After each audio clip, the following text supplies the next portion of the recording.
بسم اللہ الحمد للہ والصلاة والسلام علی رسول اللہ۔ السلام علیکم ورحمۃ اللہ وبرکاتہ۔ رمضان کے آمد مرحبا، قسط نمبر 4۔ حدیث سلمہ کا رواں دواں تشریحی ترجمہ ذرا سماعت فرمائے۔ جلیل القدر صحابی سیدنا حضرت سلمان فارسی رضی اللہ تعالی عنہ نے فرمایا کہ ایک مرتبہ شعبان کے کسی آخری دن پیارے نبی صلی اللہ علیہ وسلم نے یہ خطبہ مبارکہ ارشاد فرمایا۔ یہ حدیث پاک صحیح ابن خزیمہ میں ہے اور سنن بیہقی شریف میں بھی ہیں، اور ان دونوں کتابوں کے راوی سیدنا حضرت ابو ہریرہ رضی اللہ تعالی عنہ ہیں۔ خطبہ مبارکہ کا رواں دواں تشریحی ترجمہ: اے لوگو، یقیناً ایک نہایت ہی بابرکت اور بہت ہی باعظمت مہینہ تمہارے اوپر سایہ فگن ہو رہا ہے۔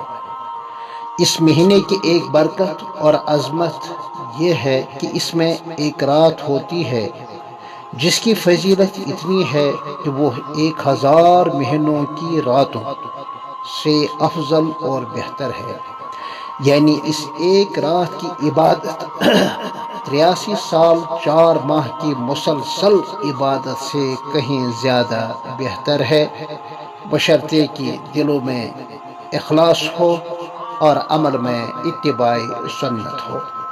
سنو، اس مہینے کا ایک حکم یہ ہے کہ اللہ تعالیٰ نے اس کے روزوں کو فرض فرمایا ہے۔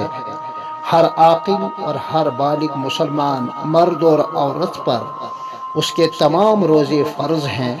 ہاں، بعض افراد بعض شرعی اور طبعی عذر کی بنا پر سردست اس کے روزوں کی فرضیت کے حکم سے مستثنی ہیں۔ اور یہ حکم بھی ہے کہ اللہ تعالیٰ نے اس کی مقدس راتوں میں قیام لیل یعنی رات کو جاگنا بہت ہی ثواب کی چیز بنایا ہے۔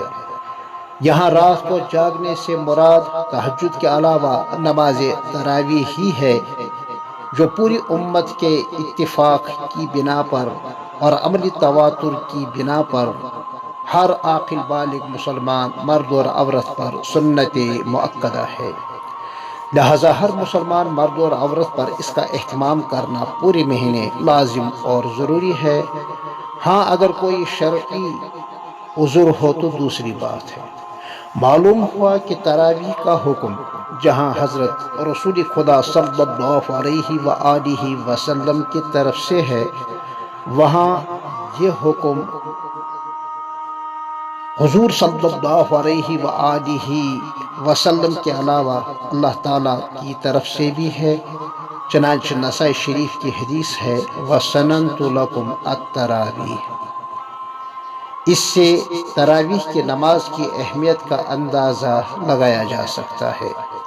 سنو، اس مہینے کی ایک برکت یہ بھی ہے کہ جو بھی مسلمان رات دن مکروہ اوقات کو چھوڑ کر کوئی نفلی عبادت، نماز وغیرہ یا کوئی اور نفلی عبادت کر کے اللہ کا قرب حاصل کرے تو اس کو اتنا اجر و ثواب حاصل ہوتا ہے جتنا غیر رمضان میں کوئی فرض عبادت ادا کرنے سے حاصل ہوتا ہے۔ یعنی نوافل اس مقدس مہینے میں اجر و ثواب کے اعتبار سے فرائض کے برابر ہیں، اور اسی طرح جو شخص اس ماہ مبارک میں دن رات میں کبھی ایک فرض ادا کرے تو اس کو غیر رمضان میں 70 فرضوں کی ادائیگی کا اجر و ثواب ملے گا۔ ایک فرض کا ثواب 70 فرضوں کے برابر ہے۔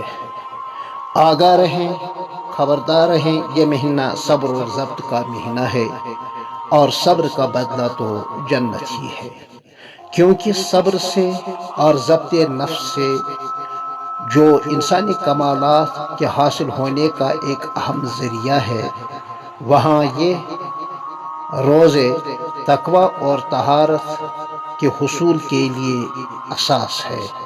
اور کلام پاک نے لعلکم تتقون روزوں کا لازمی ثمرہ اور پھل بتایا ہے، یعنی روزوں کی برکت سے آہستہ آہستہ تم پرہیزگار اور متقی بنو گے۔ اور یہ مہینہ ہمدردی اور غم گساری کا مہینہ ہے۔ غربا اور مساکین کے ساتھ مالی اور اخلاقی ہمدردی کرنے کا اور عامت الناس کے ساتھ نرمی کرنے کا مہینہ ہے۔ اثار و قربانی اور جذبہ خیر سگالی کا مہینہ ہے۔ اس مہینے کے روزوں سے رقت قلبی اور مزاج میں تواضع اور انکساری پیدا ہوتی ہے، جو انسانی اخلاق کا جوہر ہے۔ اس مہینے کی ایک برکت یہ بھی ہے کہ اس میں اہل ایمان کا رزق بڑھا دیا جاتا ہے۔ عام مشاہدہ ہے کہ ماہ رمضان میں کھانے پینے کی اتنی بکری ہوتی ہے، سیل ہوتی ہے، شاید ہی کسی مہینے میں اتنی ہوتی ہو۔ یہ حصی طور زیادتی رزق ہوا۔ پھر ملتے ہیں انشاءاللہ آپ سے قسط نمبر 5 میں، تب تک کے لیے السلام علیکم ورحمۃ اللہ وبرکاتہ۔